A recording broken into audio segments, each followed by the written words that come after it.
इंसानों की यहाँ कोई भी साथ नहीं है। यहाँ कदम कदम पर मौत है, आसमान से बरसती मौत। हिजबुल्लाह सिर्फ युद्ध में मार नहीं खा रहा, इजराइल को मार भी रहा है, तबीयत से मार रहा है। ये देखिए दूसरा रॉकेट, ये देखिए दूसरा रॉकेट, तीसरा रॉकेट, चौथा रॉकेट।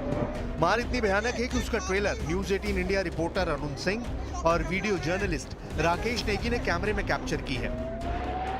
ये शोर सुनिए, रॉकेट की रफ्तार देखिए, फिर धमाके का असर खुद ब खुद समझ सकेंगे। कलेजा थर्रा देने वाले दृश्य अब इजराइल में दिख रहे हैं।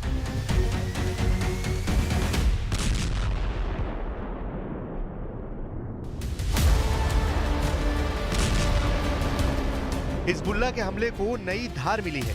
ईरान भी अब खुलकर इजराइल को दहलाने जा रहा है।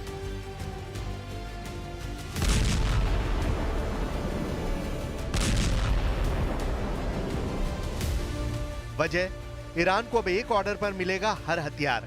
खामनेई की डिमांड पर रातों रात मिलेगी हाइपरसोनिक मिसाइल। कुद्स फोर्स जब चाहे उसे मिल जाएगा सुपरसोनिक आसमानी लड़ाका। ईरान को न्यूक्लियर थ्रेट हुआ तो एटम बम का भी हो जाएगा जुगाड़। इजराइल हो या अमेरिका, ईरान को अब किसी से नहीं डर।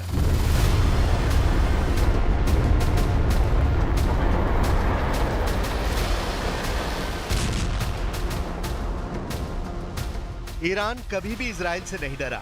ईरान ने हर बार इजराइल के हमले का जवाब दिया। ईरान ने बम के बदले मिसाइल से दहलाया। लेकिन अमेरिका के वॉर जोन में आने के बाद से ईरान की जमीन खिसक गई थी। ईरान को सुपर पावर के जंगी बेड़े डरा रहे थे। ईरान को न्यूक्लियर बमों से लोडेड फाइटर जेट से बचने का कोई रास्ता ही नहीं मिल रहा था।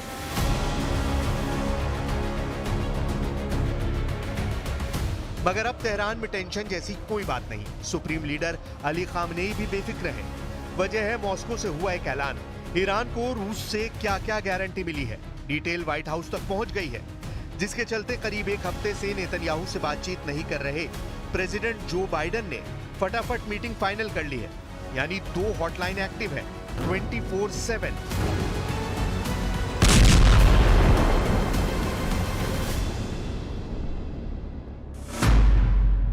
तेहरान और मॉस्को की हॉटलाइन पर इजराइल के हमले से निपटने का प्लान बन चुका है। वहीं रूस के वॉर जोन में एंट्री के बाद प्रेसिडेंट बाइडेन और नेतन्याहू नई रणनीति बना रहे हैं।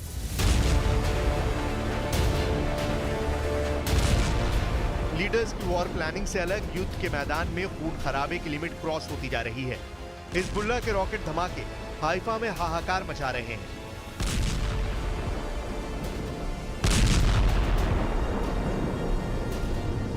जैसे बेरूत जल रहा है, ठीक वैसे ही दृश्य इजराइल में दिखने लगे हैं। लेकिन इजराइल के बारूदी प्रहार को झेलने की हिम्मत अब हिजबुल्लाह में बची नहीं। हिजबुल्लाह सीज फायर की दहाड़ लगा रहा है।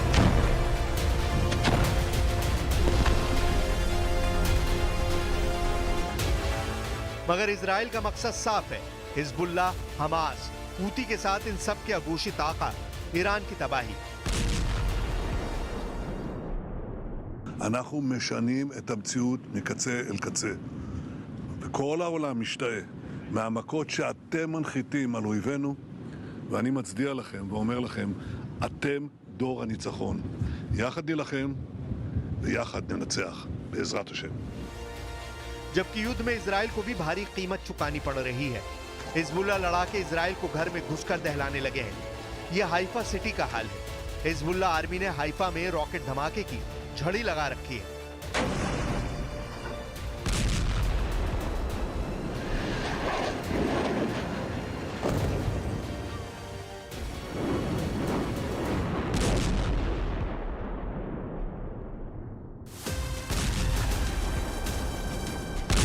खाड़ी युद्ध में अचानक सब कुछ बदल सा गया है। शांति की पहल पूरी तरह से किनारे रखकर ईरान और उसके समर्थक फाइटर ग्रुप इजराइल पर टूट पड़े हैं।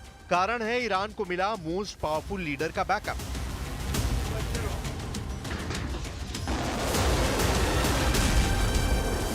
पुतिन पेजाशकियान मुलाकात के बाद ईरान को जैसे नई ताकत मिल गई हो।